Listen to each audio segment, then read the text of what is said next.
Prime debate में आपका स्वागत है। आज हमें आजाद हुए 65 साल पूरे हो गए हैं। इन 65 सालों में भारत की तस्वीर बदल गई है, लेकिन क्या ये बदलाव हमारे सपनों के नाप का है? क्या हम वो सब कुछ हासिल कर पाए हैं जिसका वादा स्वतंत्रता संग्राम के दौरान किया गया था? संविधान में इन्हीं वादों को दोहराया गया था।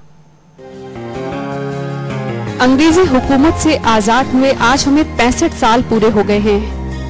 65 साल के सफर में हमने कई उतार चढ़ाव देखे हैं।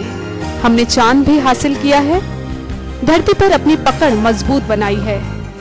देश आज बुलंदियों को छू रहा है, लेकिन भारत की एक और तस्वीर भी है जो आज भी बदलने को मुहताज है। मुफलिसी आज भी तरक्की पर भारी पड़ रही है। विकास के नाम पर सिर्फ शहर दिखते हैं। दूर दराज के गांव आज भी इस लफ्ज से वाकिफ नहीं हैं। बात सिर्फ आधारभूत विकास ही की नहीं है, दूसरे पहलुओं पर ध्यान दें तो हम आज भी पिछड़े ही नजर आते हैं। आज अगर भ्रष्टाचार के खिलाफ एक नारे पर पूरा देश इकट्ठा होता है तो कह सकते हैं कि देश का मानसिक विकास हुआ है। लेकिन एक ही आवाज पर जब हम कत्लेआम के लिए तैयार होते हैं तो फिर तरक्की लफ्ज बेमानी सा लगता है। तो कहां पहुंचे हैं हम? आजादी के वक्त हमने कई सपने देखे थे, उन्हें साकार करने की कसम खाई थी, लेकिन ये सपने सपने बनकर रह गए लगते हैं। या तो हम नींद से जगे नहीं, या फिर हमें आजादी के आराम ने आगोश में ले लिया।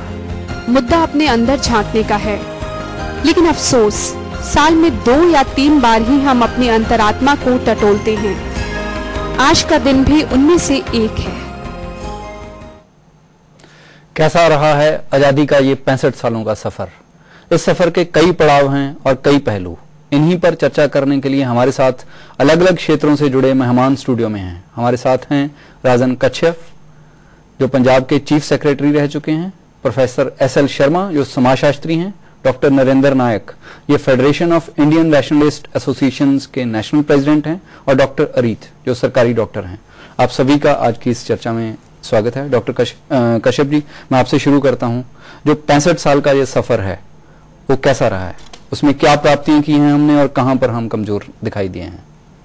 65 साल की आयु में तो इंसान तो बूढ़ा हो जाता है। जो तरक्की करनी होती है वो अपने यूथ में होनी चाहिए। अब तो 65 साल में हम एक तरह का रिव्यू कर सकते हैं कि क्या करना चाहिए था, कितने हमारे ड्रीम्स थे, सपने थे, कहां तक पहुंचे हैं। देखा जाए तो कई चीजों में हमने तरक्की की है और उन्नति की है।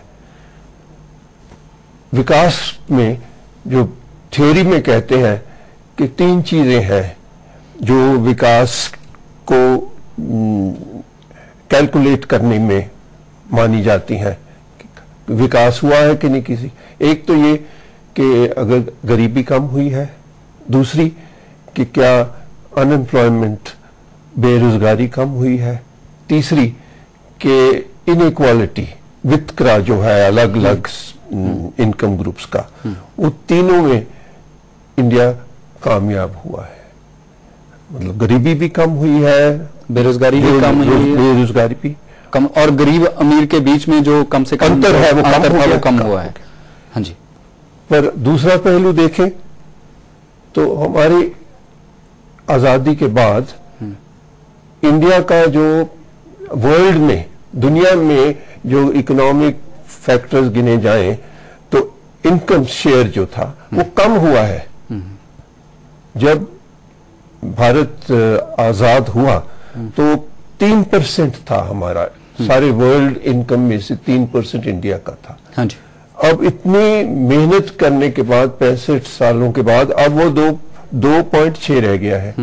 यानी कि अगर हमने अच्छा किया है, बाकी देशों के मुकाबले हमने अच्छा नहीं किया है। पर सबसे जो कमजोरी मेरा ख्याल है इसके ये हुई है, जो हमारी डेमोक्रेसी की एक तरह की नींव भी है और उसका नुकसान भी है कि ज्यादा डेमोक्रेसी हमें मिल गई है, और जो डेमोक्रेसी के साथ जो गवर्नेंस इंप्रूव करनी थी वो इंप्रूव नहीं हुई है। ये एक बहुत बड़ी प्रॉब्लम, ये नुकसान हुआ है। इसी वजह से ये हमारा जो इंडिकेटर्स हैं डाउन जा रहे हैं। हाँ, अब ये सोचना चाहिए, इनको गवर्नेंस में कमजोरी है, उसमें ब्यूरोक्रेसी का भी नुकसान है, उसकी भी जिम्मेवारी है, और पॉलिटिकल लीडरशिप की, दोनों की जिम्मेवारी है। प्रोफेसर शर्मा, इस दौरान जो हमारा सामाजिक विकास है वो कैसा रहा है? जो समाज है उसमें किस किस्म की तब्दीली आई है? देखिए, आज़ादी के समय भारतवर्ष के सामने जो सबसे बड़ा द्वंद्व खड़ा हुआ था वो था परंपरावाद और आधुनिकता का। आज़ादी के वक्त हमारा समाज ज्यादातर परंपरावादी था। हाँ जी। और हमारी परंपरा की एक खूबी ये रही है कि हमारे यहाँ समूहों को व्यक्ति के ऊपर रखा गया। जब भी व्यक्ति और समूह के बीच चुनाव करना हो तो व्यक्ति को सैक्रिफाइस किया जाएगा समूह के लिए, व्यक्ति समूह के अधीन रहा। इस राजनीतिक आजादी के बाद समाज में जो एक बड़ा परिवर्तन मुझे दिखाई पड़ रहा है एक समाजशास्त्रीय दृष्टि से, वो है कि इस दौर में व्यक्ति आजाद हुआ है। इस अर्थ में कि अगर जीवन के, सामाजिक जीवन के हम 3 क्षेत्र उदाहरण के लिए ले लें, हमारे यहाँ जाति व्यवस्था का जोर रहा, हमारे यहाँ संयुक्त परिवार व्यवस्था का जोर रहा, हमारे यहाँ समुदाय की महत्ता का जोर रहा। जाति व्यवस्था के संदर्भ में आज बराबर हम ये देख रहे हैं कि जितना जो कट्टरता, जो रिजिडिटी जाति व्यवस्था की आज से 65 साल पहले थी, उसमें बड़ा जबरदस्त फर्क आ गया है। आज हमारे वो भाई भी जो नीची जाति के माने जाते थे, कंधे से कंधा मिलाकर, सिर उठाकर चलने लगे हैं, जो आजादी के वक्त शायद दिखाई नहीं पड़ता था। इसी तरह संयुक्त परिवार के क्षेत्र में जो सबसे बड़ी उसका आधारशिला रही थी, वो रही थी नारी और पुरुष के बीच असमानता। और एक जो बड़ा फर्क अब आया है नारी सशक्तिकरण की वजह से, एक जबरदस्त परिवर्तन दिखाई पड़ रहा है कि आज न केवल परिवार के क्षेत्र में बल्कि शिक्षा के क्षेत्र में, समाज के क्षेत्र में, व्यवसाय के क्षेत्र में हमारी महिलाएं आगे आ रही हैं, जो अपने आप में एक ऐसा सपना था जो शायद अधूरा लग रहा था उस वक्त। इसी तरह समुदाय के क्षेत्र में, जहां पहले जैसे मैंने संकेत दिया कि समुदाय की महत्ता थी व्यक्ति की तुलना में, आज व्यक्ति समुदाय के मुकाबले में खड़ा हो रहा है। अगर हमारे पड़ोस में हरियाणा में जो अब तक खाप पंचायत की कुछ घटनाएं रही हैं उनको ही ले लें तो समुदाय शुरू से ही अपने आप को हावी करने की कोशिश करता रहा है भारत में व्यक्ति के ऊपर, क्योंकि परंपरा यहाँ की ऐसी रही है। पर जो कुछ अब दिखाई पड़ रहा है उसके खिलाफ जो विद्रोह युवा पीढ़ी में नजर आ रहा है और महिलाओं में नजर आ रहा है, उससे साफ जाहिर है कि व्यक्ति भी आजादी की सांस लेने लगा है। हाँ जी। डॉक्टर नरेंद्र नायक, जब हम आजाद हुए तो एक बहुत बड़ा सपना था कि हम एक साइंटिफिक टेम्परमेंट वाला समाज उसारेंगे। वो कैसा रहा है सपना?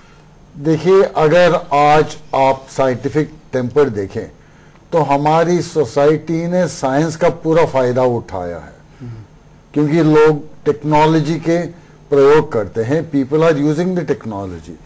लेकिन अगर साइंटिफिक टेम्पर की बात आई तो लोगों में ये जो पुराने अंधविश्वास है वो रहे हैं और नए नए अंधविश्वास भी आगे बढ़ रहे हैं, क्योंकि ये अंधविश्वास फैलाने वाले आजकल नया तंत्र ज्ञान का उपयोग कर रहे हैं। They are making use of the technology provided by science, science को ही डिनिग्रेट करने के लिए इसका यूज कर रहे हैं। और दूसरी बात यह है कि आज हमारे देश में ऐसा कोई जो टॉल लीडर नहीं है जो इतनी ऊपर हो कि वो लोगों को बता सके कि भाई ये जो होना चाहिए था ये नहीं हो रहा है। We do not have a tall leader. Independence के टाइम में तो नेहरू जैसे थे जो जिनकी बोली हर देश की हर कोने तक पहुंचती थी, and he was not tolerating nonsense. So such a tall leader is आज नहीं रहे हैं। तो इसलिए समाज में सेक्युलरिज्म इतना जो नहीं बढ़ रहा है जितना बढ़ना चाहिए था। So this is what I have been assessing of the situation of our nation for the past 50 years. हाँ जी, डॉक्टर अरीत, जो सेहत है और औरत है, ये दोनों किसी भी समाज के विकास के बहुत इंपॉर्टेंट एस्पेक्ट हैं कि उसमें सेहत सुविधाएं कैसी हैं और औरत का जो स्टेटस वो कैसा है। आप दोनों मुद्दों के साथ जुड़े हुए हैं, आपको क्या लगता है कि 65 साल में हमने क्या अचीव किया है? मैं सबसे पहले एक बात ये कहना चाहती हूँ इस डिस्कशन के शुरू में ही कि अगर हम कहें कि हम 65 साल पहले क्या थे, आज हमने ये अचीव किया है, तो जो हमने अचीव किया है ये हमें बात याद रखनी चाहिए कि इस वक्त इन सालों में पूरे संसार ने बहुत कुछ अचीव किया है। हमारे जो आसपास के देश थे, हर देश ने 1940, 42, 40s में मतलब आजादी ली, सभी लीप्स एंड बाउंड से आगे बढ़े हैं। और हमें उनके कंपैरिजन में अगर हम कहें कि पहले तो इंडिया में 25% ही एजुकेटेड थे, आज हम 65% पे पहुंच गए हैं, तो हमने बहुत कुछ अचीव कर लिया है। मैं समझती हूं कि हमारे जो 35% छूट गए वो बहुत बड़ी गिनती है और हमारा बहुत बड़ा, हमारे जो आप सपने थे उनका फेलियर है। क्योंकि अगर हम अब 2012 में रह रहे हैं, अगर हम 1912 में रह रहे होते और हम अपने पिछले 60 सालों से कंपेयर करते तो वो कोई कहानी अलग होती। सो आज की कहानी जो है, जो आज सेहत है, जो हिंदुस्तान में हमारे देश में सेहत का जो है बहुत बड़े सपने, अगर हम सपनों की बात करें, पूरे हुए हैं कि आज इंडिया ग्लोबल लेवल पे उसकी जो सेहत, जो हमारी सुविधाएं हैं किसी से कम नहीं है। हमारे पास हर किस्म की सर्जरी, उसकी इक्विपमेंट, उसके लिए थिएटर, उसके लिए एक्सपर्टीज मौजूद है। लेकिन सबसे जो हमारा बहुत बड़ा फेलियर है, किसके लिए, कितने लोगों के लिए? हमारा इतना बड़ा देश का जो इंसान है, वो जो बेसिक बीमारियां हैं, मतलब टट्टियां लग रही हैं, उल्टियां लग रही हैं, उससे हमारे बच्चे मर रहे हैं। गंदा पानी है, जॉन्डिस है, टाइफॉइड है, पोलियो है, वो इरेडिकेट नहीं कर पाए, इतना जोर लगा लिया। जो 4 नकारा दुनिया के देश बच गए जिनमें अब भी पोलियो है, उनमें हमारी गिनती आ गई। इतना जोर लगाने के बाद अब शायद वो हटे। सो जो हमारी फेलियर है उनसे हम आंखें नहीं बंद कर सकते, क्योंकि हमारा जो आजादी आई उसमें बहुत तरक्की हुई, बहुत कुछ हुआ। हमने हाईवे बना लिए, हमने बड़े बड़े अस्पताल बना, लेकिन आम आदमी उस तक नहीं पहुंच पाया। और आम आदमी 10-20% नहीं, आम आदमी, हिंदुस्तान की गरीब जनता 60% उससे अलग रह गई, सरकारी अस्पताल से बाहर रह गई। क्योंकि जो कुछ होना चाहिए था सबके लिए, हमने कुछ के लिए तो सब कुछ को तो सब कुछ दे दिया। ऊपर ले जो हमारे देश के 10-20% लोग, उनको इस वक्त इस देश में कोई तकलीफ नहीं है, उनके लिए सारी दुनिया में जो बेस्ट है वो अवेलेबल है। सेहत के लिहाज से, हर सुविधा के लिहाज, अगर वो बीमार होते हैं तो उनके लिए सड़क, उनकी गाड़ी, सब कुछ वर्ल्ड स्टैंडर्ड का है। जब रूरल सेक्टर्स में पोस्टेड रही हूं, अब भी आज की डेट में लोग अपने गरीब जो रिश्तेदार है उसको लेके, जो रेड़ियां छोटी छोटी साइकिलों पे बिठा के अस्पताल में 10-10 किलोमीटर साइकिल चला के या रेड़ियों को घसीट के लाते हैं, आधी बारी डिलीवरी के लिए लेके आते हैं। सरकार की स्कीमें हैं कि अस्पताल में डिलीवरी होए, रास्ते में वो रेड़ियों में डिलीवरी हो जाती है, क्योंकि पैसा नहीं है, कुछ भी नहीं है, सुविधा नहीं है। अरीत, आपका नुक्ता बिल्कुल स्पष्ट हो गया।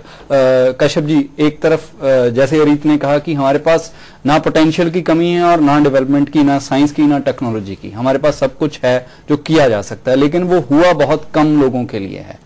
जो एक कंपैरिजन है कि हम कितना उसको एक्सटेंड कर पाए, एजुकेशन कितने लोगों तक पहुंचा पाए, जो बाकी सेहत सहूलतें हैं वो कितने लोगों तक पहुंचा पाए, वहां पर बहुत बड़ा सवाल है। दुर्भाग्य इस देश का ये है कि पोटेंशियल इतना अधिक है और अचीवमेंट कम है।